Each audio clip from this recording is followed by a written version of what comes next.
Okay. So, you know, last night, Mom and I went to the Blue Note to see Hmm. um, Robert Glasper and Legacy. And I am here to complain about the audience because I give grace for people that maybe this was their first time going to Robtober. This was their first time at the Blue Note. I've been a couple of times. Um, but it literally, it's a jazz club. It's supposed to be intimate. Like, the whole intent and purpose is for this Intimacy. cozier, right? Mm. Like this cozier, uh, intimate, whatever.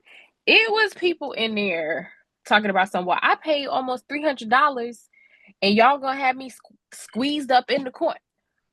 Do you not see all the rest of us sitting on top of each other? First of all, second of all, what you think we sitting in here for free? I was I was annoyed, and it was like so we sat. Have you ever been in the Blue Note? Mm-mm. No? Okay. So there are kind of like levels. It's not like extreme levels, but we were sitting in the back and we were kind of like in the VIP section of sorts. Hmm. Um there were 6 seats at the table that we were in. So Mom and I were at the end, like on the Hmm. inside of the table. There were two next to us and then the two others. So a couple comes and it sounded like they originally had like seats like right in front of the stage.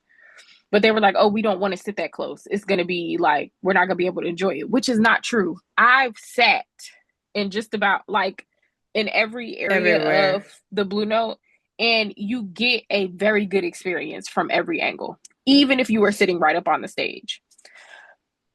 So they sat at our table, but then they sat a couple between us. And the guy that was sitting next to me, he 6'4", 300 pounds solid and walking with a Hmm. cane. This dude is big. So we're on top of each other. But it was just like, he obviously knew that. But his date, I guess she had never been to the Blue Note before. So she was kind of like uncomfortable, I guess. And I was just like, once the show starts, you're gonna forget that we're sitting on top of each other. That's the greatness about the Hmm. Blue Note is once the performance starts, it time You travel. transformed. Yeah, yeah, yeah. It like the Hmm. whole scenery, you forget it. And if you are a personable person, right, me and my mother will talk to a cement wall if we have to. You Yes, I make friends know. by the time you leave. Like that has happened to us Hmm. plenty of times where we've gone to concerts. I went to see Beyonce by myself in that big ass stadium and Hmm. left there with friends. Like people that I talk to on a regular basis now, all from just being Hmm. like, hey, and they was like, oh, you by yourself? What? Hang out? What? Like if you're Hmm. personable. So it's like, I was annoyed. I was just annoyed because I'm like, you had to know what you were getting into. It's the Blue Note. Yeah. It's a It's the blue Blue Note. note. And trying to like make those girls, because how it works is like you come in, they ask you how many is with you. They scan your tickets while you're outside. So once you come in, they ask you how many, and then a waiter or waitress comes and takes you to wherever is available. So it's always known like first come first serve. When you Hmm. buy your tickets, it'll say bar seating, VIP, or table seating. If you want good table seating, you need to get there early so that you're online when the doors open. Um, and it was just like they were trying to flaunt, like I spent all this money, and do you know who I am? Like that type of shit. And I'm like, stay home.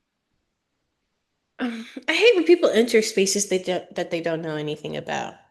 And they Yes. enter these spaces with entitlement and not understanding, like, do you know jazz clubs like are just intimate in general? And because of the name, it's going to be a little bit more expensive and who he brings. But other than that, it's going to look the same way here, there, and every other way. I'm curious to know if the Blue Note in LA is just as small. Oh, I'd I'm never just consider that. curious. Yeah, I'm just really interested because like maybe expectations of I maybe could these see people that. are from a different area. Right. I Maybe could they see came to that. LA, went to the Blue Note here, But and then it there just were like opened. It just opened like Oh, August. okay. Oh Yeah, yeah. something like around. Yeah. So some people were mentioning City Winery, right? Which is a similar setup.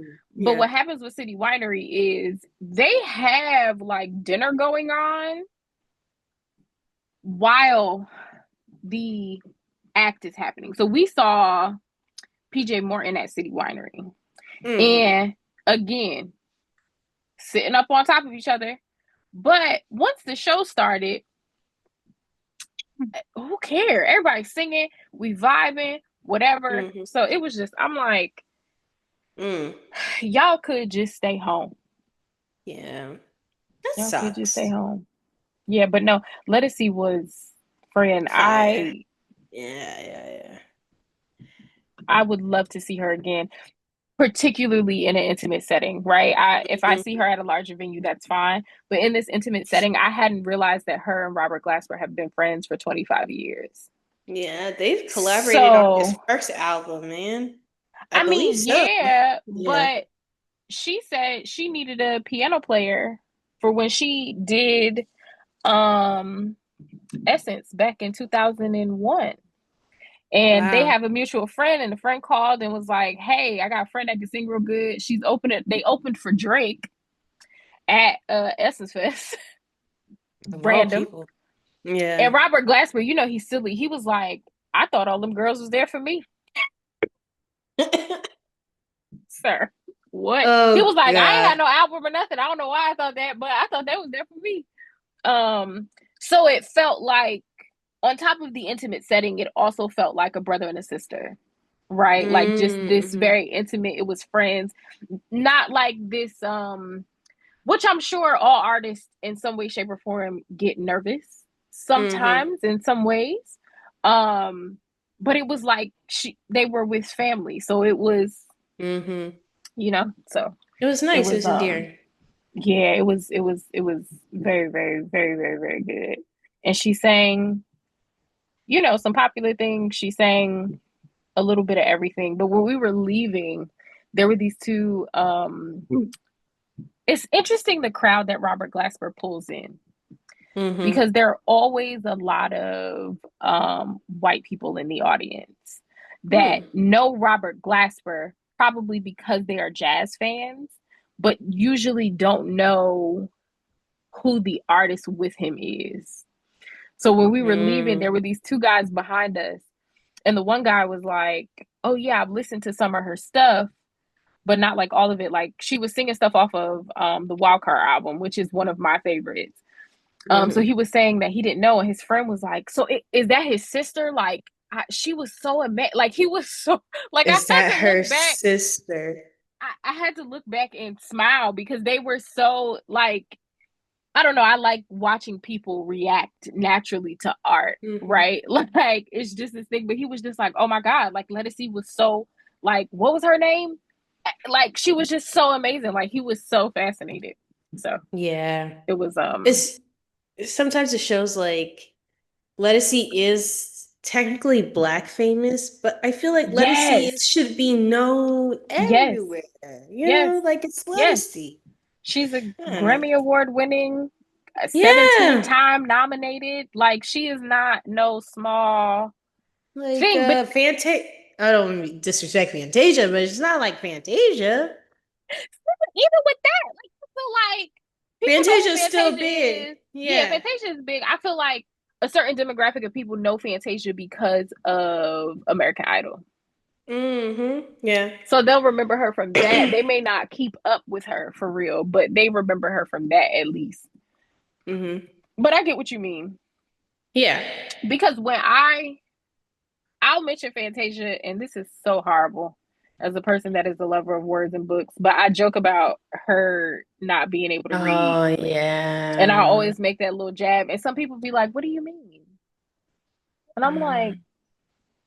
"Am I the I elder forgot. in the I room?" forgot she couldn't read, man. Yeah. And she had that Lifetime TV Yeah, no, movie I watched about her that. I life. watched. Yeah, I definitely watched it. I Listen, definitely watched it. Fantasia was that was a shifting point. Like, everybody was Hmm. voting for Fantasia. Oh yeah. Oh yeah. That was a time. Oh my But then, like, God. I also think, like, with Jennifer Hudson, same thing.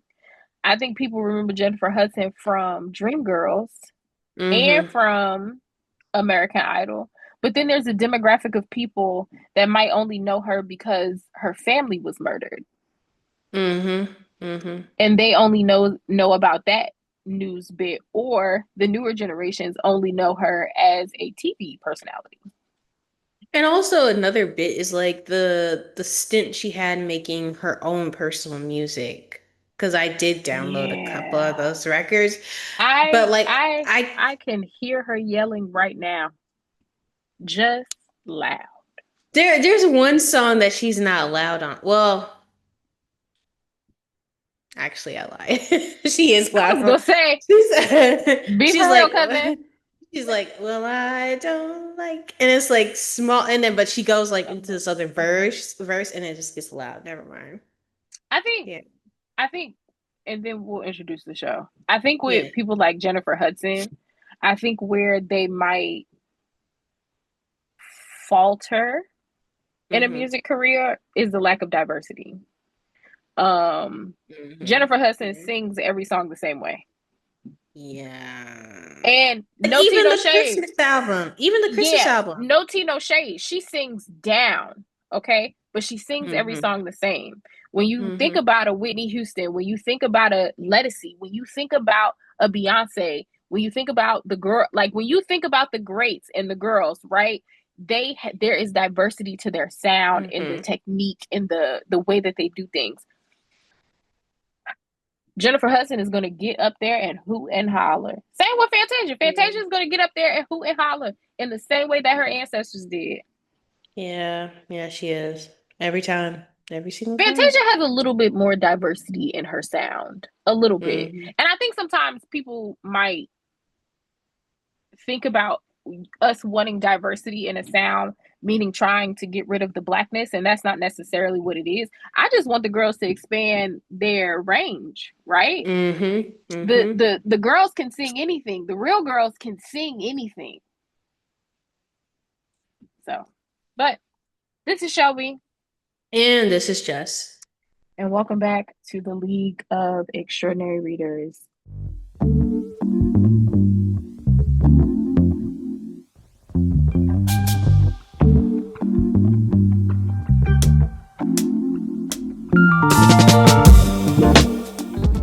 I am excited that we are talking about The Farming of Bones by Edwidge Mm-hmm. Danticat. I had a very good time reading this book. We will Mm-hmm. do our weeks really quickly. Yes. I can't even think about what else I read because all that's on my mind is The Farming of Bones. But No, literally. I know it's something else in there somewhere. Yeah. Um, but yeah, it was a very good book. For November, we are going to be reading Kevon Stage's book. What is it called? Just Successful Successful Failure. failure. Mm-hmm. Yes. November, you guys will get a bunch of episodes, but we will be Mm-hmm. reading a little bit faster, and we got to move some stuff around because my mom has surgery. So the end of November will be our last episode for the year. Mm-hmm. So Is it? y'all will get a, yeah, it's the Uh, end of November because we'll record two episodes that one week, and it'll be enough. yeah, yeah, yeah. And yeah, so the week of Thanksgiving, we gonna say deuces to y'all for the holidays Yeah. because baby, a break is needed. Okay. Hello. Um, everybody needs vacation around here. But how was your week, friend? Ooh, that's a loaded question. It Not no. it was a week. A lot of a lot of gratitude, a lot of crawling to the end of the week. I have so we did brunching with the author with Tanana Review. Amazing. It was a beautiful time. I was saving this. I didn't want to send you a voice note. I didn't want to give all the details, but it was really, really great. Um, Transparently speaking, I was not sure if she was going to show up because her assistant was a little touch and go. Okay. But when she showed up, I was like, yes. And it worked in like divine timing because I was about to email her assistant. Like, it was like, I tell the authors to come, I let everybody get settled for the first 45 minutes, talk to Uh-huh. people, get ready to eat, the things, order your beverages, blase, blase. And I was about to email her assistant around 1:55 because I tell them between 1:45 and 1:55, show up. Didn't see anything. It was like 1:57, 1:58. I was like, okay, let me email. Because it's about to be 2 o'clock and we gotta be out this place by 3. And the discussion need to happen and she still gotta eat. It is like it was a lot going on. So I was about to email and then boom, caller ID popped up. Like literally about to hit send. Boom, caller ID. My friend was like, that's God. I was like, no, literally. And it is. And it is. So it's like it was divine. But she said, so I'm not sure if I told you, but around April, the reason me and her got connected was because she was asking for crew members for her short film, Yes. the Keeper. It's Okay. She said it's loosely based off The Keeper, her book. For legal reasons, she has to say loosely based. Okay. So I reached out, I was like, hey, I would love to do BTS. And she was like, oh, I never thought about that. Can you tell me more? So I told her, and she's like, She sent a GIF. And then she was like, okay, I'll email you. I sent her my like whole entire website, and she's like, oh my gosh, I love your website, I love your photos, yada yada yada. And so that's how we got connected. It didn't work out because her husband's friend, longtime friend, is a photographer, and he was going to do the BTS for it, whatever. Okay. So she's like, I still want to do something with you. And she said, I had a really good feeling because everything else got canceled because her husband, everything in October got canceled because her husband had an emergency and it was a lot going on. But she's like, Okay. somehow you guys slipped under the radar, and I had a really good feeling about our conversation and doing this with you. And she's like, I'm Oh, so glad awesome. I did it. She was like, I had so much fun. She's like, I never do book club stuff. I was like, never. Like, I really slipped under the radar. I really like, I guess I impressed her. And she's like, I really happy I did it. She liked that. She actually remember I was from Delray Beach because she's from Tallahassee. So, small Yeah. world type of situation. Right. Um, and it was just a really great time. Like, it was really fun. Like, I had a really great time. So that went well.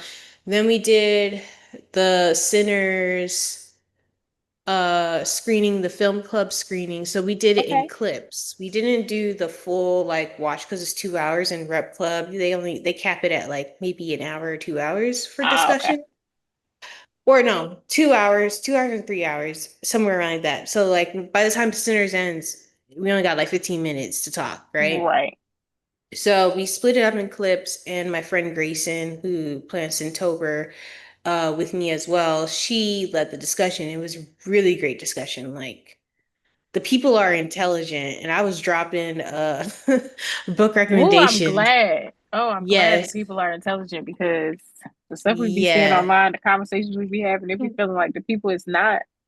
The people is not. And I was dropping book recommendations for folks, and they were like, oh my gosh, I never thought about this book, or I never read this book. And I was like, yes, leave with a full TBR, please. Yes. And then I rested the rest of the week. But Okay. rested kind of because we had some I was other gonna say hiccups. you a lie, shame the devil because multiple times this week I had to say, "Gal, go on, sit down somewhere." Yeah, we Sat. I was assigned to get security, found security. This is something off the record that we'll talk about. I'll send you another voice note about Okay. the event because a lot more stuff happened. My head hurts. But it's working out. Today's the last day, thank God. Anyways, I got some books. I'll go Okay. through them real quickly. I got them from Rep Club. Um, I got A Guardian and a Thief Okay. by Mega Majumdar, yeah. This is supposedly on the National Book Awards list. I believe so. Yes, it looks familiar. Yes. And I was like, oh, this is like the bookseller was like, yeah, this is on it. I was like, that is true. I do remember this cover. So Hmm. there's I feel like that. I have Trinity. that somewhere. Like I have a copy. Probably. Yeah, Hmm. we got a lot of books. Trinity by Zelda Lockhart, as I you would love know. to have her on the pod. She is wonderful to talk to. Yeah. Um, like I love that book so much. I can't wait to see what else she writes. And you're gonna have a time. You're gonna have a I time with that think one. I think I'll read it before the year is up. I'm gonna try to push that. Happy Land book Yes. club pick Oh, for okay. November. I am gonna read American Queen that you told. Yes, and then we can talk about which one you might like better. I feel like Yes. with so it makes me think of how the Reformatory and the Nickel Boys are essentially the same story but told very differently. Mm-hmm. Um for some reason with Happy Land and the American Queen, I felt differently. Like I didn't it I don't know. The way that the American Queen tells it, it was like when I was listening to Happy Land, I felt like, oh, this history is wrong. Whereas with Mm-hmm. the Reformatory and the Nickel Boys, I didn't have that issue. So I Interesting. don't know. I'd love to hear your thoughts. Okay. And speaking of the Reformatory and Nickel Boys, she said that she wasn't about to put out the Reformatory because she saw the Nickel Boys came out. She's been I working on that remember book hearing her. for, yeah, she's been working on that book for like 12 plus years. Something like that. Yes, I Yeah. remember her saying that. Yeah. Yeah. So I was like, oh, okay. Yeah. And then there's always Hanif this year. Abdu Hanif, Rakib. there you go. Abdu Rakib. I know how to say his name, and every time I say it because it took me a long time to get it. When you start that, let me know because I'll try again because he make me feel like I got to read with my finger. No, he does. He does. The what was the one that I read and I was like, this is interesting, but this is a lot of information, but it's good. I'm not sure if I Um, absorbed everything. It's a a little black and devil white in cover. America. A little devil in America. Yeah. Like it was great. It was a good time. It was probably Absolutely. like yeah, but we can read this one if you want. I'll Mm-hmm. let you know. But this was free. Okay. At Rep Club because somebody was putting books out and they put that Mm. book out and it's basically new. Basically Oh, new. okay. What did I read? I read The Scammer. Excellent Okay. book. Tiffany D. Told Haddish you. does no wrong. Um, Tiffany D. Jackson. Devante. Ooh, not Haddish. You said it, Not and my mind was like, slow down. Slow down. Tiffany D. Jackson, not Haddish. Mm-hmm. My Not God. Haddish. I have read her books. I've read three It's of her okay. books. Yeah, They're it's all okay. good. Yeah, yeah. We together. One We get brain it together. cell. Uh-huh. Yes. Devonte is definitely a Hebrew Israelite. A I saw black Hebrew. somebody. Yes, he Yes, I is. saw a black Hebrew Israelite. Somebody calls them gas station cues. You know, yes, yes, yes. Not wrong, but Not wrong at yes, all. Gas station yes. cues. Um, I did like the relationship that was building between what's homegirl's name? Nick and what's the main girl's name? My God. Jordan. Jordan. Jordan. Nick and Jordan. I did like the build up of that. I did like you were saying to me, Oh, excuse bless you. me. Bless you. I don't know what the fuck that is. Oh my Are you gosh. okay? Are I you am. Okay. okay? Okay. It felt like I like swallowed something wrong, but I wasn't eating nothing. That's why I'm like, why am I choking? Okay. Whew. Jordan and Nick. Yeah, so when he first popped up, I was like stereotypical, white. It reminded me of the white boy that was at Howard that was a noob and he was always in those videos like No, I didn't even think of him. I got one better for what? you. Immediately, I picture Rory in my head. Rory is a Kappa. Yes. Yeah, you get the vision. We all got the visions. We Yeah, know so somebody. that might be why I wasn't as bothered as some other people were because I had somebody in my head, and Rory is not a terrible human. He's not. So it was just like, but yeah. Yeah. I wasn't mad at I liked his character as it went along. Hmm. Um, the relationship was very touch and go type of situation at times. And I didn't mind that because that's normal for teenage young adults, you know? But once you get to the end and we get like the plot twist and stuff, Yes. I felt Yes. like, okay, it made sense why the relationship, because her focus was something else and everything was just a Yes. part of the, you get what I'm saying? So it was like, it made Yes. sense once we got to the end. And I was Yes. like, oh, okay. That plot twist was like it was a plot twist, but I kind of felt it, if that Did makes you? sense. Yes, I don't know how to explain it. I was like, that makes sense. But at the same time, it was like, damn, really? Was my suspicions really that good? So I think I like knew that there was going to be something else just based off of Tiffany D. Jackson's writing Hmm. style and what I've read. But I was so caught up in, because I'm a cult girly. I like the idea of cults and all of this stuff. Like I was so Hmm. wrapped up in that I was like, oh shit, we ain't never talk about the brother. What happened to the brother? So Hmm. I was shocked because Hmm. my mind was somewhere else. I was like, He was wrapped up in the baby, cult. No, that makes sense. It does, it does. But I was like, there's something off here. We're just yeah, not getting enough about the brother. We're not getting enough about certain. I don't want to give too much away. Let me shut up. yeah, But no, we're because not getting it's, enough. Yeah. yeah, no, you're absolutely right. Because I was feeling that too, but I was just like, baby, they got to do something about why I was about to call him Dimitri, Devontae. They got to The do something about Devante. him. I needed the girls to tighten up Mm-hmm. Yes. Um, because yeah, he was, yeah. But I will say, um, yeah, it was a good book. It was a really great book. I'm trying to think what else.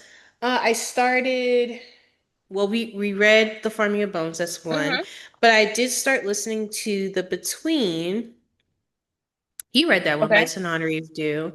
I Um, started it. I don't think I finished it okay, okay, gotcha. And I also because have it another one here. um it moves slower than the reformatory does. Okay. And I think it was one of those books where I started it at the end of the Mm-hmm. month where I had a lot of reading that I needed to do, which is Mm-hmm. always a terrible idea because something either gets DNF'd or tossed to the wayside. Um, so I was just like, okay, this is not reading fast enough for what I need. Yeah, that makes sense. Um, I'm enjoying it. It's like 14% in, so Okay.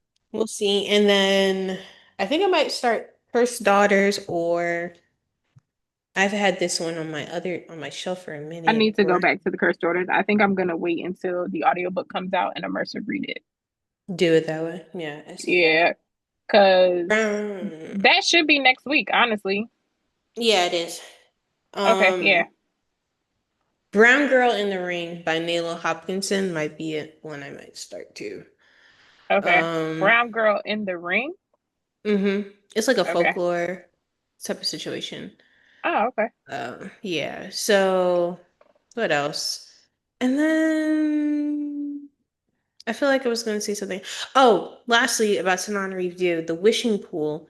Her Uh-huh. next book that comes out probably June Uh-huh. of next year is based off of two stories in there. I didn't read The Wishing Pool, but I know Which it's stories? Because The Wishing Pool was one of my favorites. That is a very good collection of short um, stories and something very good to listen to on audio um if you want something. yeah. The man is something Bear Resort or Bear something. Okay. I forgot the name. When Okay. I When you see it, I'll remember send. at midnight, Yeah. just text me. Yeah.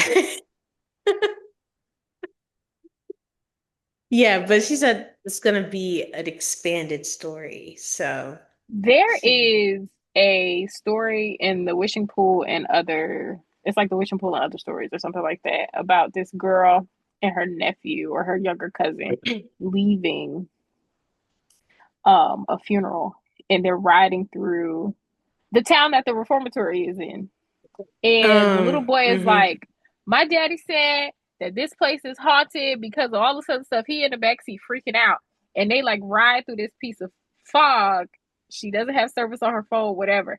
So they pull into this driveway and they can see this older white woman who obviously is racist, but she wouldn't come out. So we figure out that it's a ghost. Mm-hmm. And these two women come to save them. And the woman was like, "Oh, girl, them ghosts just angry. They wasn't gonna do nothing to you. They were free." It's like funny. It's interesting because it's Mm. spooky, but it's funny. That was like my favorite one Mm-hmm. from that one. That makes sense because she's a very funny person, actually. Like her tone is just so matter of fact sometimes. Mm-hmm. Yeah, yeah, yeah. Okay, cool. Yeah, I want to read that. I need to read that before the year is out. I would say do the audiobook. It's very good. Okay, cool. Cool, cool, cool. But yeah, that's it. I think, honestly, I think other than that, yeah, I think I'm Okay. good. Yeah. They What finally about you? fixed the bathroom. So Oh, they finally. they fixed the pipe a couple of weeks ago, but we still had a hole in the ceiling that they like covered up with a slab of wood. But then they had to come the other day and fix like Mm-hmm. under one of the radiators there was a big hole in the floor. Mm-hmm. So they fixed that, which I thought they completely fixed it, but they actually came back with the correct slabs of wood to like Mm-hmm. permanently fix it. So they did that.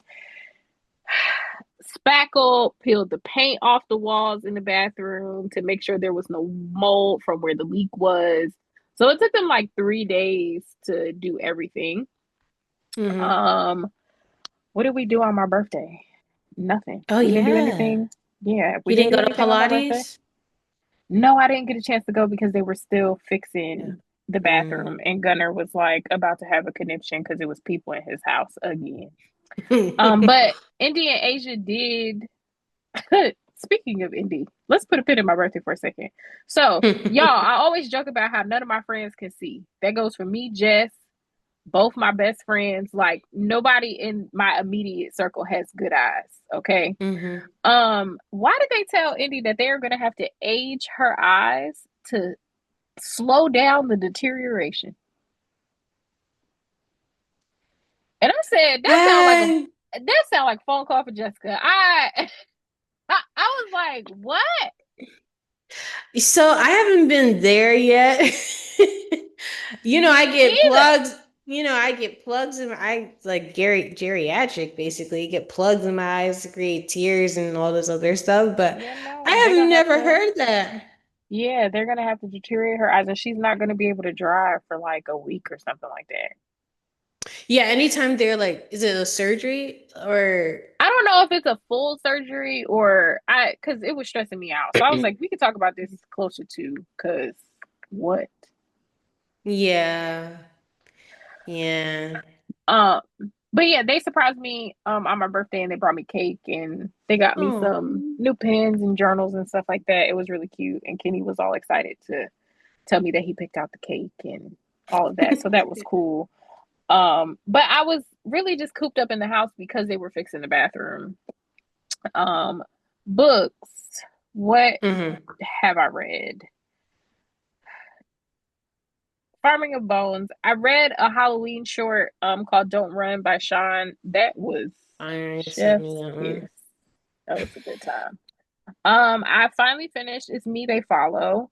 Um, It's very really quirky fun. book. I feel like if Oh you the yeah, one Janine Cook, the one that we were like, yeah, why ain't nobody been yeah. talking about this?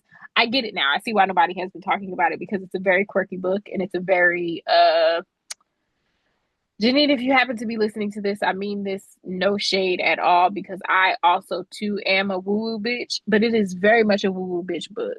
It's very much Okay, like luster and such a fun age without the bad decisions with men okay. and not Mm. centering white people. It's very much a self discovery journey. I would be inclined to read. Yeah. Yeah, it feels like a book that Bridget is really gonna like, which is why I texted her and was like, "You should get this book because I feel like you'll like it because it's very quirky. It's Hmm. very like kind of all over the place, but once you get to the end, you understand."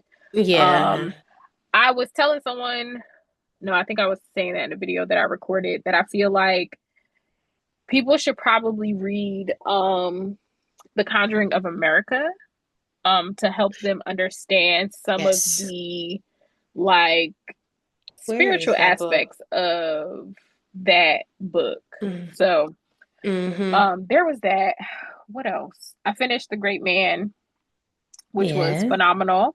And Mm-hmm. I also listened to No Better Time by Sheila Williams. It is about the 688 battalion, the postal battalion.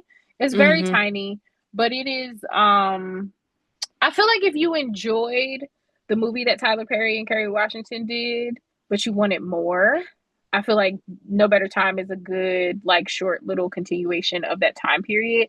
There is another book. I saw it in the store the other day, in Barnes and Noble the other day, that is about that same time period too, like specifically about Mm-hmm. 6888. I gotta find it because I want it. Mm. Because I enjoy reading that. And that was pretty much it for the week. The books that I do have going right now. So I'm gonna start Pride and Prejudice because I've just been in the mood Mm-hmm. for that story and I don't feel like watching the movie, so I'm just gonna read it. I haven't read it in years. Mm-hmm. I'm listening to Careless People by Sarah Wynne Yeah. Right here. Williams. Baby, I'm having a time. As far as I'm concerned, Mark Zuckerberg need his head knocked between the wash machine and the dryer. Mm-hmm. Whole company. I will say, from a entrepreneurial standpoint, Mark Zuckerberg is a nerd that happened into this really, really big business Mm. when all he really cared about was the nerdy part of it. He's Yeah. an engineer. He don't know nothing about customer service. He don't know nothing about team building and politics and all of that other shit because he is a nerd. And I think what happened is he created a team of other nerds or other people that did not truly have the well-being of his business in mind. They just saw an Mm-hmm. opportunity for money. Mm-hmm. Um and that'll get you fucked up. It is what it is, but it is very interesting. I will say I was a little concerned when that lady was talking about how she was giving birth to her first child and like contractions in the hospital bed, still answering emails. No, no, thank you. I said, girl, you Absolutely got not. to, No. not Yeah, you ever. got hanging out. No. And then I'm gonna start the wilderness. The book discussion for that is on Oh yeah, I gotta read that. it's on Oh, I gotta start Sunday. Jackal. You just reminded me of my book. Girl, I was about to say if you want to come to the book discussion on Sunday night, if you don't have nothing to do. Um, I I don't, but I don't know if I'm gonna read it in time. it's a if you speed it up to the speed that we like, it's a 6 hour audiobook. So Okay, cool. Because I gotta really listen to my own book club book too. when is y'all discussion? Wednesday. Oh, you got time. I should not be Hmm. encouraging you in that way. I'm encouraging you to be a delinquent. I shouldn't do that. You don't have time, actually. You do Let not have me time. see. Get your Let life me in see. order. The wilderness. Let's Because see. am I gonna wait until I'm gonna try not to wait until the last minute. I don't think you should. But Yeah, no, I'm gonna. I do the same, honestly. So what am I talking about? Wilderness. Let's Yeah, see. no. Available soon. Oh, baby, go to hell. All right. I placed this on September 16th. Okay, so the farming of bones. Where would you like to start?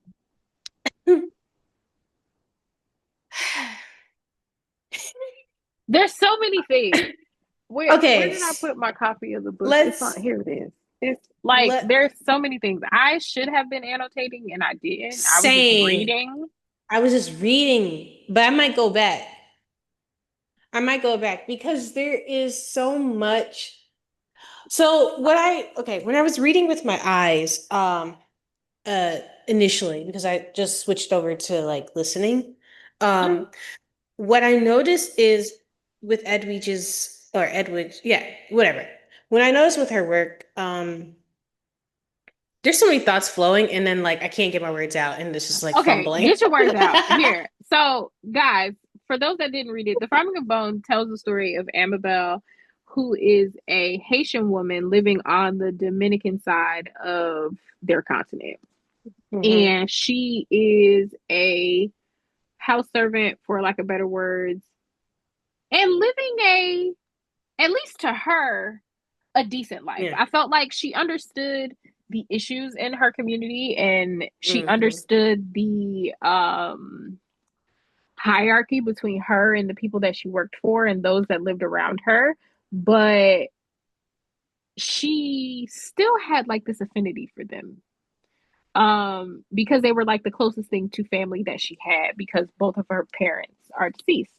She also is in Mm. love with a man named Sebastian, who is a cane worker, and Sebastian has very strong feelings about the state of their country and Mm. how Haitians are treated, and so on and so forth. So the story kind of starts off a little slow, where Amabel is helping give birth to her. um a lot of this story I had to remind myself that we were not reading a slave narrative. um just to kind of give you guys an idea. But her mistress, for lack of better words, was giving birth. She helped give birth. And we immediately see that one of the twins is fair skinned, like looks Hmm. Dominican, versus the other twin who looks Haitian. Um, and we go from there into the, what is it called? So I'm not getting it wrong. The historical event is called the, The whatchamacallit, damn it, what is it called? yeah, it's a It was like massacre. basically a war. Yeah, basically a war, a Yeah, the massacre or something. massacre of, I wouldn't even say a war. It's definitely just a massacre. yeah, so it was a massacre of 1937. Hmm. Um, and everything happens so very quickly. Hmm. She kind of goes from living her day-to-day life to they have to flee. And Yeah. people die. It does get a little detailed. Some of those bits I disassociated a little bit, because Hmm. the story genuinely does start off slow, and then we are like Catapults running. you in. Yeah, and Yeah. I think that was done on purpose. Like I think Edwidge did that on purpose, because that's how these events happen, right? If we think about our political climate today, that's exactly how it happened. We told You're y'all to go living outside on, and vote. yeah. And then all of a sudden, We're we are catapulted in, in, yeah. right. And it's like, Um, I think so. To your point, I think they're like it's definitely done on purpose. I definitely feel like the pacing was like very essential to understanding the story and yes, understanding the haste of how much in trouble they were and how much she had to gather her thoughts because the life that she knew 2 seconds ago is completely gone. right. There is no mistress, there's nobody. There's really nobody to like necessarily lean on. I think she's starting to understand at that time she was understanding that she is a orphan and she's on her own. Yes, yes. And that was a whole different grief process, I feel, for her to understand, as well as mourning her past life. It was like so many Yeah, things and I happened. don't even think, I didn't feel like she really got a chance to mourn anything until the very end when she went back. Hmm. That's when she really got to sit and kind of look and see things for what they Hmm. are. Because when you are living something and all you're trying to do is get through it, like you're just trying to get to the other side, there often isn't time for your feelings. Which I also like that the what was his name? Eves, when she kind of showed that as he got older, he kind of got more reclusive, and he didn't Yeah. really speak as much, and he didn't whatever. Because I think we look at the older men across the Black diaspora as like, well, they don't tell us anything, or they don't share their emotions or whatever, not realizing that that could be connected to their trauma. That could be their trauma Hmm. response. Oh yeah, definitely. And I think what was interesting is the bits of her dreaming. Yes. And I think that was her body telling her to mourn and to Hmm. start that process. And I Hmm. don't think she was listening fully to her body when it Right, came to it was right. like preemptive. Yeah. Absolutely. I thought that was cool. If you guys uh listen to the audiobook, there isn't necessarily a distinction between when she is dreaming and when she's not, but there is when you are Reading. reading it. And there is Hmm. a bit in the book where they're on the run and she doesn't dream for a long time. She Hmm. doesn't dream for Hmm. a very long time. And it's like, it's funny because we were having a conversation about Chance the other day, right? I felt like Hmm. she blamed herself a lot, but everything is up to Chance. There's no way that she could have known what was going to happen or where the right place is to go or so on and so forth. Like, so many things are just written in the stars already. Yeah, and when we were the mention of dreaming, when we were talking about James, and we were talking about when James just stopped his dreams well, Jim stopped dreaming in that book. Mm. I think it's a similar dynamic with Amabel, Yeah. is she just stopped dreaming during Yeah, that she didn't have time fleeting for that. moment. Yeah, like Hmm. there was no time to dream. She had to hunker down and focus, right? It was about Hmm. survival. It was about worrying about her people. It was about keeping herself alive and, that whole bit. But I think there's so many books that come to mind for me. So one, I would say, if you haven't already, you should read They Were Her Property. It's a nonfiction. I think Oh that yeah. explains the family that she worked for a lot. Because Hmm. when she finally does get back and she's like, oh, well, I saved people in your name. Like, I hid people in your name. But it's like you were Hmm. still complicit. Very, You were still very. complicit. And it's like you still you know who your husband is. But You're because still it's part of the not problem. right, you know who your husband is, you still part of the problem. You Hmm. still got people working for you that look like me. Hmm. So if Hmm. you were so much doing something in my name, why haven't you changed? It's that what we were talking about through text is like that entitlement, the unbiased Yeah. entitlement to like, okay, well, I have to look out for me at the end of the day. Right. I have to, it's that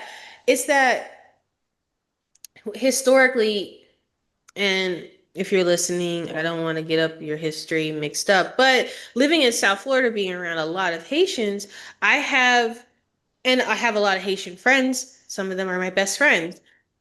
Understanding that history between Dominican Republic and Haiti is understanding that there is, even though they know they have those African roots, they have they share the same island. They seem to share the same similar traditions, just different Right. languages. And they still uphold this entitlement over Haitians because of they have the upper hand. It could be from colorism. Another good documentary to watch is Black in Latin America. I'm not sure. Let me make sure I have the right name of it. But it explains history Black in Latin America. Yes, here it is. Excellent, excellent documentary by Henry Louis Gates. You can find it on PBS, you can find it on YouTube, but they have different, I'm going to tell you the different episodes, but there's one about Dominican Republic and Haiti. And that being showing how much of a similarities Hmm. that Haiti and the Dominican Republic have and how much of their history is so blurred. It's But just like so blurred. so I think what came to my mind, right? Because there aren't Hmm. many. Haitian people in my life. Like there are a lot of Caribbean people, but there aren't many Haitian people in my life. But Mm-hmm. I think for me as a Black American, I Mm-hmm. know how I have been treated by Haitians, by other people across the diaspora that don't feel like because I'm Black American that I have any culture or they look so down on us. And it's like I don't understand that when y'all have this history of being the person that is Mm-hmm. discriminated against. Like that doesn't make sense to me because it's easy for me to see the patterns of what's happening in Dominican Republic and Haiti to how our ancestors were treated, right? To how Black Mm-hmm. people are still treated today, right? Like to Mm-hmm. the things that are going on in this country right now. How do we not see? How do You we know open our how? mouths to like Mm-hmm. be discriminatory towards people when you know what it's like? Like you came to this country because. Yeah. It's simply like the caste system, unfortunately. It's like I hate to bring it back up to that, but reading that book at the top of the year really transcended how I look at a lot of these, like Mm-hmm. even right now with Jamaica and diaspora wars going on with that. Um it's so much entitlement when it comes to everybody. It could be Americans on the other side. It could be Jamaicans towards Haitians. It could be Dominicans toward Haitians. It's so much entitlement and pride on everybody's side. And we don't want to see that at the end of the day, the person that is causing this is a white man. And Right. Like it's this is, just, it, in the words of Dr. Umar, this is white man no, takeover. it's like literally all like it has been rooted in our systems and how we move in our culture. It has how we talk about each other, how we look at each other.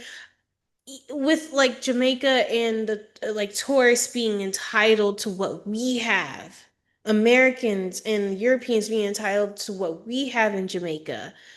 But that is all because the government has put in our heads that tourism is, we need the tourism. It has been Right. put in Americans and Europeans' head that, oh, we're a little island and we need the tourism. We need the money. Right. We simply don't necessarily need the tourism as bad. We have so much resources that we could make and exile tourism. There are other countries that do this, so it's instead we're over here fighting with Black Americans and vice versa. But at the end of the day, the government is to blame for all of this craziness. And it just Right. goes all the way back to just government officials, white supremacy at the end of the day. And I Yes. just wish people would just see it with a clearer eye. I just Right. really wish. It's very frustrating to see it, man. It really Yeah, is. no, because it's like I read this and all I can think of is like Hmm. I watch people across the diaspora talk terribly about Hmm. me and my ancestors Hmm. because they feel like we ain't shit. But the whole time you come here and you mimic us. And while I was reading when we got to the end and the historical fact and her breaking down, just simply saying it was an ethnic cleansing, right? Mm-hmm. Excuse me. I thought of Palestine. Absolutely. Same. Same. And then mind Same. you, I'm thinking of like people that are online of descendants of Haitians and Dominicans looking down on Palestinians and Right. saying It it's makes no wrong. friend. I it makes Like no sense. we're all going through the same thing. And that's why History is reading it, repeating itself. History is and that's repeating why itself. literally. And it's like there's been this like recurring thought that I've had in my mind all year and I haven't really figured out how to uh articulate it in a way that will make a lot of sense because there are a lot of other pieces that need to be connected that I don't necessarily have the words for. But I feel Mm-hmm. like a lot of the things that we are going through is because we won't just acknowledge and fix the original issue. So it's Yeah. like all of these big things have turned into little things that we are perpetuating in our relationships with each other, right? With how we treat other races, with how we treat other genders, with how we treat children, right? And who we deem is well or unwell or smart or not smart or whatever. It Mm-hmm. all kind of stems back to this bigger issue. And until we Yeah. fix the big issue, all of these other things are only just going to continue to get worse, right? We shouldn't live in a world where there is still ethnic cleansing. That shouldn't happen, Mm. right? Because we've seen it in history over and over and over again. There's so many forms and so many I was ways. reading this, all I could see in my head was the Hotel Rwanda movie. I've seen Oh this before. yeah. I've been here Yeah. before. I've Yeah. seen this before. I've seen it Mm-hmm. before, you know?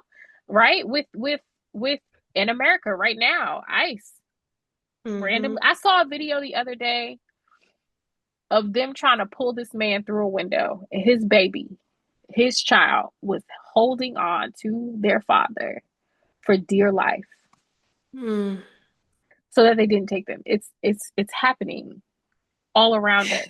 And I think the people that choose not to see it are the people that benefit from it in some way, shape, or form. And I think Yeah. that's why y'all need to read The Message by Ta-Nehisi Coates, because Yeah. he talks about how, yeah, we do for so long, we benefit from all of these things and we don't Mm-hmm. realize it because we ourselves as Black people are still at the bottom of the barrel, right? Like there's been progress, but not much if we really look Mm-hmm. at it. So it's okay to go against the things that you benefit from. It's Mm-hmm. okay to step outside of your comfort zone for what's right so that you can fix the world as a whole and not just the society that you live in. Mm-hmm. Yeah, exactly. I don't know. It just, I don't know, man. It sucks. I wish people would read more. Um, But then like my I issue wish, with that is like, yes, I want people to read more, but at the same time, like looking at a lot of the conversations that people have, they're not going to get it. And it's yeah. like, I understand that the only way to learn is to be repetitive, right? There's a ton of things that I've read that I didn't completely Mm-hmm. get. Mm-hmm. But with the way that um, individualism is pushed Mm-hmm. nowadays, people don't want, like, let's not even talk about the individualism. Contrarianism is mistaken for critical thinking. Mm-hmm.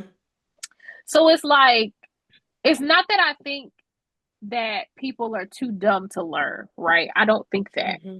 What I understand is that if they are to face something that they don't understand, there's going to be a lot, like a huge visceral reaction to them not understanding it instead of them trying to understand because they want to go against the grain because that seems cool, right? Mm-hmm. Instead of sitting back and seeing like, well, why don't I understand this, or why isn't this making sense to me? How can I approach this from a different angle? How can I look at this Mm-hmm. differently, right? Back to the individualism part, people only care about how things make them feel on their own. So Mm-hmm. it's like, I would love for people to pick this up and to have the same reactions that I had, right? To see the pattern. I would love that. Mm-hmm. But are they? Mm-mm. No, not at And all. how do we Mm-hmm. get them to, right? Because then I also think of Dominion, right? By Abby Yeah. Kitchens. Same story. Same story. We're talking about uh, patriarchy, right? And we're talking about how this affects a woman and the decisions that she has to make for her life, Mm-hmm. so on and so forth, right? I want people to be able to see those patterns. But it's like, how Yeah. do we get them there? I don't know. Like we're doing the work, but I saw somebody say, I want more book clubs to read more closely Mm-hmm. and more so like really breaking down the text. But do people have the patience and interest of doing that?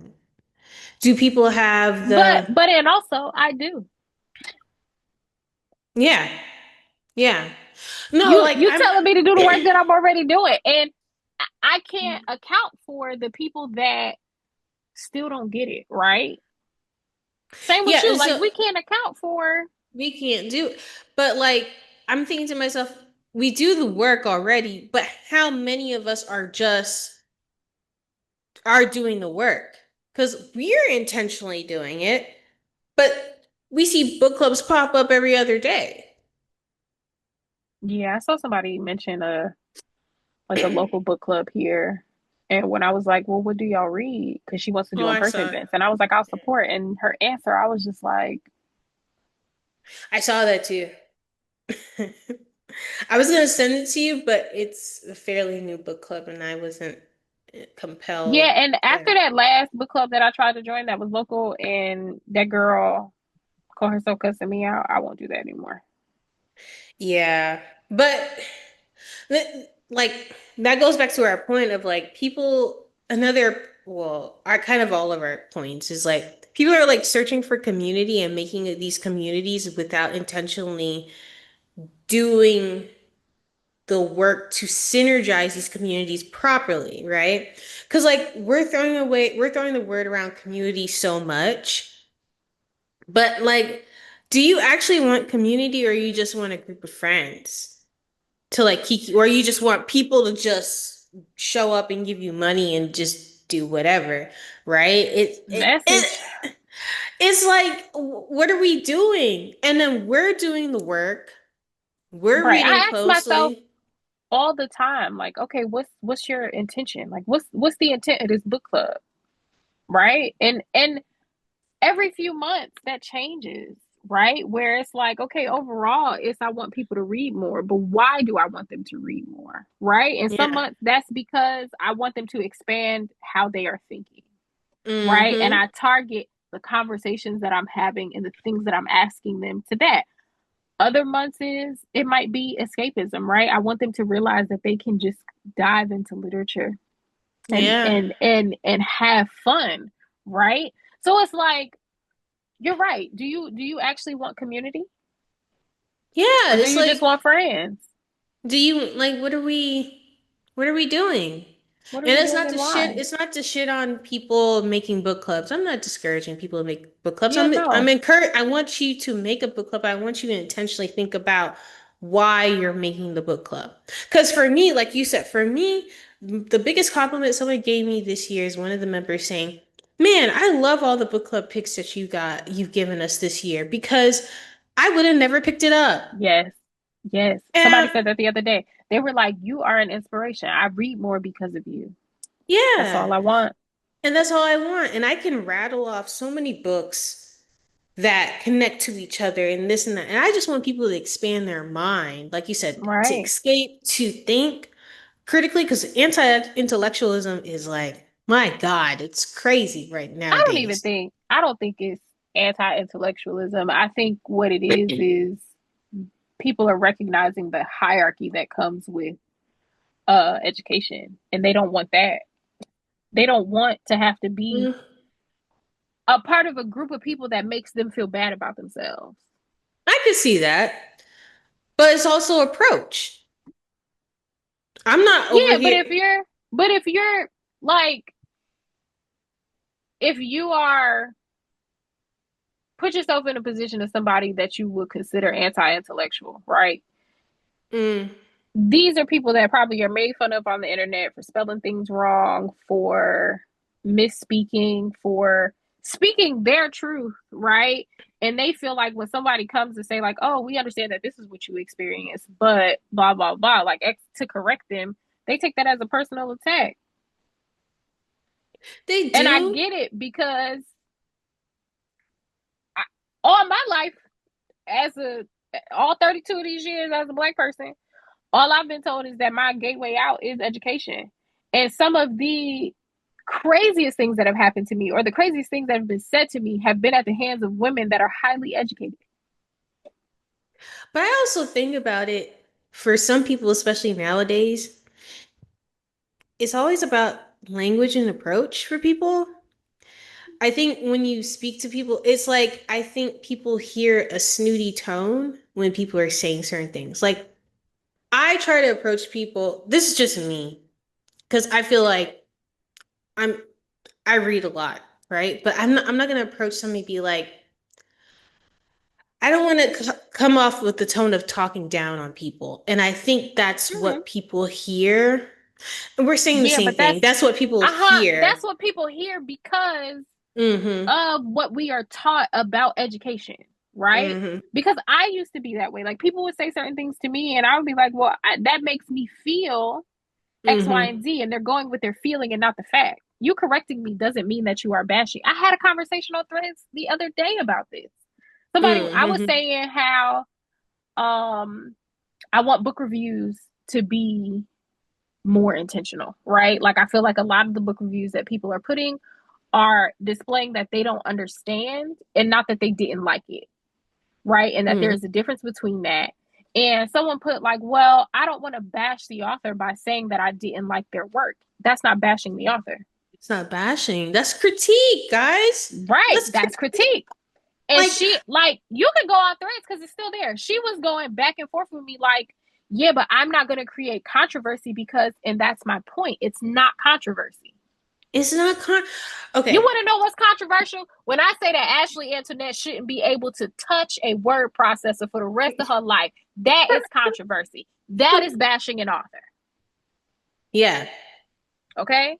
But that is. when I say something along the lines of, and this is honest about this book, I'm not just saying this just because I'm trying to make an example. There were bits of this that were repetitive to me. There There were bits where was. she kept repeating things, and maybe that's a writing style, right? Maybe I need to read more Haitian literature. Maybe I need to read more Caribbean literature in general, right? Because it could be a style and technique. But there were bits that were repetitive. I'm not saying I that that's not saying that there's yeah. anything wrong with Edwidge Danticat. That's what I picked up from the book. Mm-hmm. Do we see the difference, class? For the people at the back of And the church. excuse me, and even how you critique people or things or books should be done in a tasteful way. Like I put out uh my review for The Devil Three Times. It wasn't like I was bashing the book or anything. Like I wasn't going, I didn't say it was a bad book. I just said I personally think it was repetitive, too long, could have been more concise. I said it obviously in a way where it's digestible to people. That is delivering critique. And people were like, oh, thank you for this. Right. This is like somebody was like, this is a very well done. I think somebody was like, your thoughts are very concise or something like that, something along the lines of Mm-hmm. that, whatever. But it was like, oh, I'll still probably try to check this out because I just want to see what it is for me. And I was like, that's Right. Exactly. all Or like this is my truth. This doesn't have to be your truth, I right? was talking to someone about Junie, right? Now, Mm, this person had recently read Junie. They don't read historical fiction often. They read James and they really like James, but they were mm-hmm, comparing James and Junie. And we were having a conversation of like, I was like, okay, I see why you would want to make these parallels between the two books. I'm like, but James is not idolizing whiteness, right? Yes, mm-hmm, he is. We are having a conversation about code switching, but what James is trying to do is showing that Jim was smart, right? Jim is mm-hmm, a very highly intelligent man that has to adjust because of the society that he lives in. mm-hmm, Junie mm-hmm. was not doing that.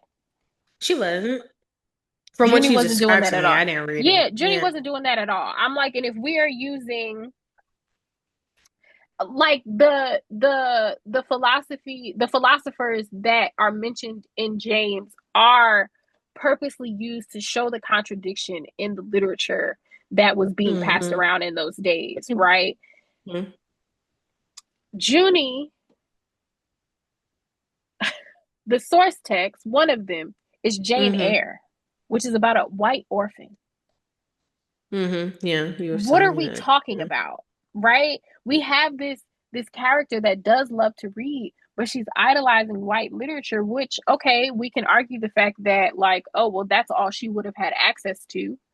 Mm-hmm. when she wasn't supposed to be reading, right? But it warped how she dealt with the people that owned her. It warped the decisions that she made and how she wouldn't listen to her gut, her ancestors, or anything like that. Mm-hmm. She idolized and centered whiteness. There's a Mm-hmm. difference, right? Yeah. So it was like we had a good conversation because the person was like, "Oh, I wasn't thinking about it like that." And I'm like, "Yo, you don't read a lot of historical fiction, so I could get in my bag about what it's supposed to actually look like and feel like versus Junie, right? But if somebody that Mm-hmm. doesn't, if somebody that hasn't read historical fiction before picks up Harlem Rhapsody and they loved it, I can't fault them for that, right? But when they Yeah. read more, they're gonna be like, oh, oh, you know. But it's people really don't. They it's It's so many, yeah, we went from one end to the other, but we really did. but But it all but circles back to y'all gonna call this trauma porn, yeah. and you And this pissing was me off. and it wasn't even as bad as it could be because I've read worse. Same. Yeah, I've read worse. I think she was delicate because like what I was going to talk about with her writing style, which I with everything inside was a short story collection. Um and I feel like her compared to that, it's Mm-hmm. different because I'm reading a full-length novel by her, and her her bag is very descript like she describes things very delicately, it Yes. feels. And everything inside, I think I'm gonna reread it again because I read that like 6 years ago.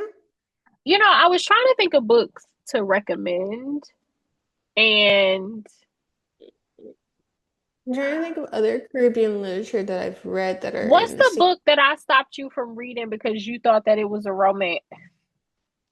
And I had to tell you, I had to say, Brenda, what's the Wait, name what of was that book? that one? Because it's a historical fiction. I don't know where my copy is, but it's a historical fiction. It takes place in the I think Caribbean.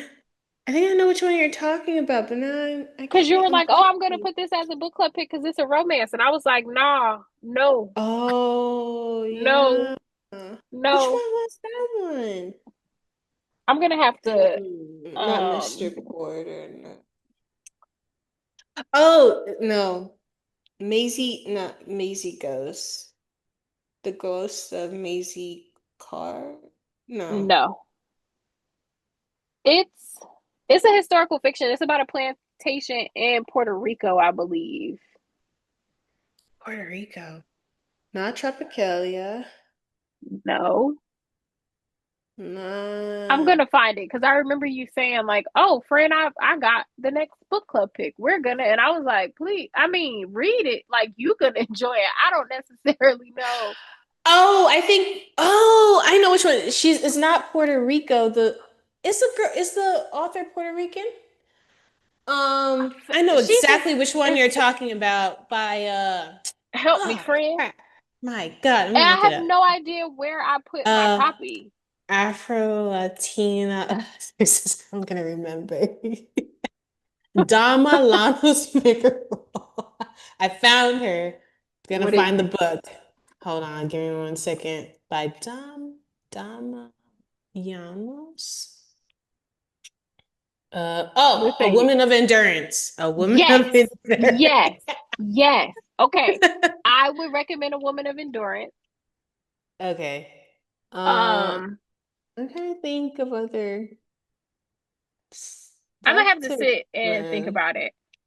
Yeah. I Because mean, everything that came to mind was like, um, if you, well, if you the would color, really read, oh, go huh? ahead. I was gonna say The Water Dancer. The message in terms of the ethnic Yes, cleansing aspect, cast to give a perspective of why these two nations go back and forth. that Right. also talks a little bit about ethnic cleansing and what am I thinking? Caste system, I basically. also wanted to say the Book of Night Women. The Book of Night Women. Oh no, Hmm. I was reading John Crow. John Crow's Devil. That's the one I was reading. But yes, not now. But yes.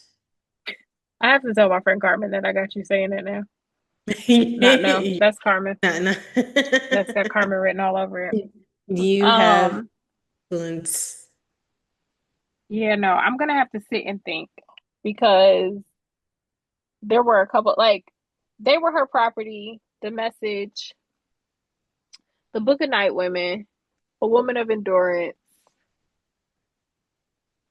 I want to at least do I like to do six across the like gamut of The things. yeah.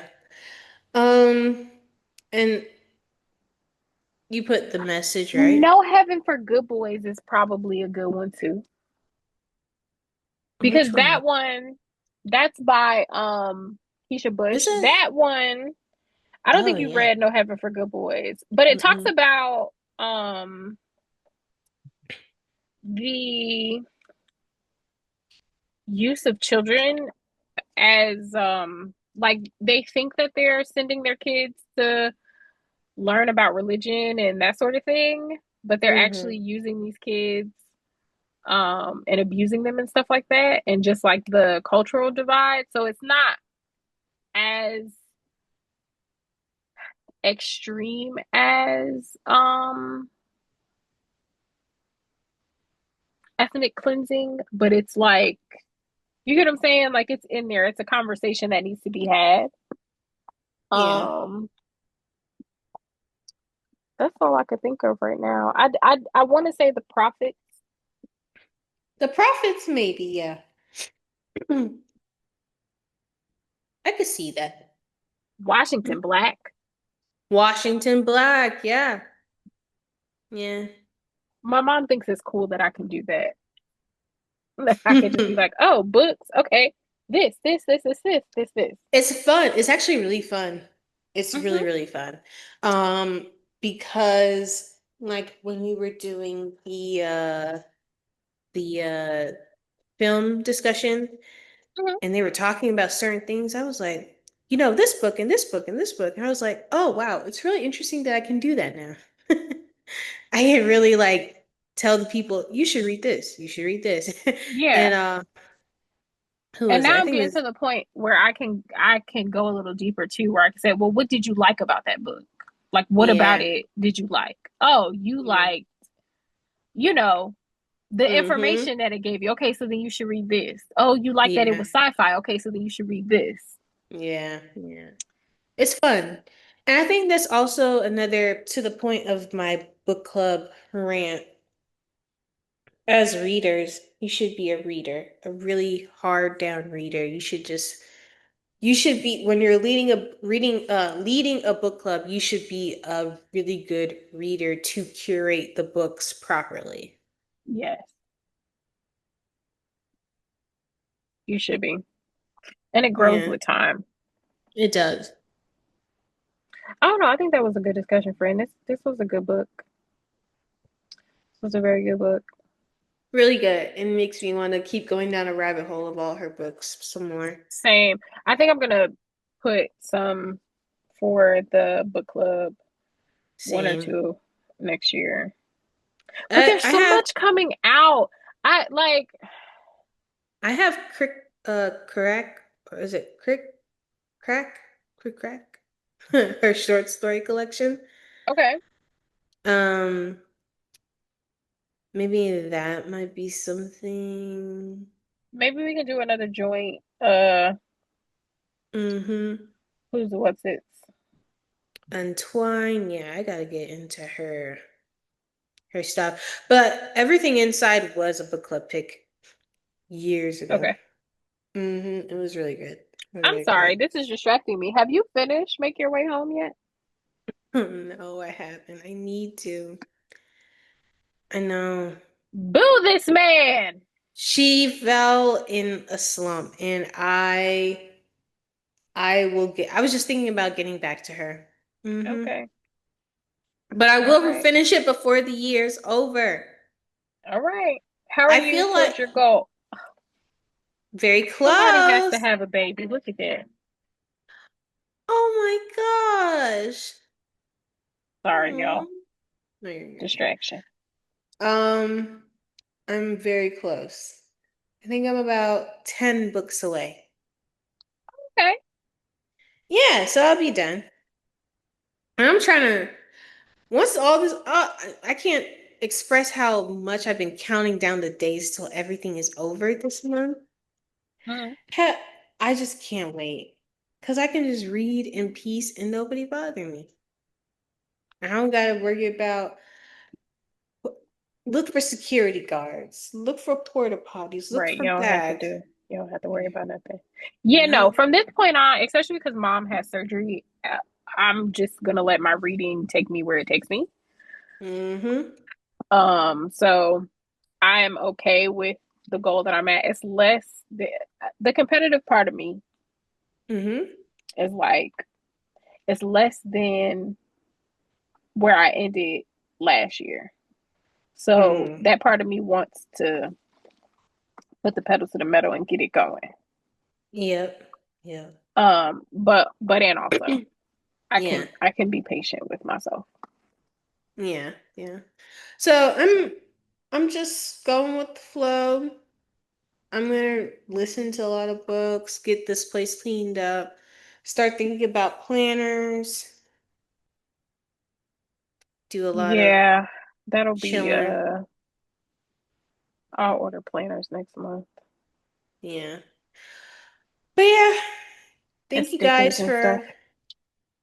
Oh, we need to announce the books that we're reading. Did we already do that? Yeah, for November we're reading successful failures. Came on stage. No, no, no. Are we gonna announce next year's books too or not? Oh no, we can wait. Y'all can wait for that. I just Okay, wanted cool. them. We just needed them written down so that we have Okay. them because Okay, the okay. two brain cells Yeah, yeah. they It's tough wasn't. out here, guys. What I will say is we are reading our book clubs and the podcast is reading the same book for February, and Jess was like, "Yeah, we're reading," and she said the title, and I was like, "I don't think that's the right book, friend." She had the author right. She had the Definitely author right. them. Had the wrong title. I've been telling people Mm-hmm. the wrong book. Okay. I'll That's correct it. okay. It's okay. It's okay. Yeah, it's okay. But yeah, thank y'all for listening, watching. Make sure you like, comment, subscribe, share the pod, all that good Mm-hmm. stuff. And we'll see y'all next week. Bye. Bye.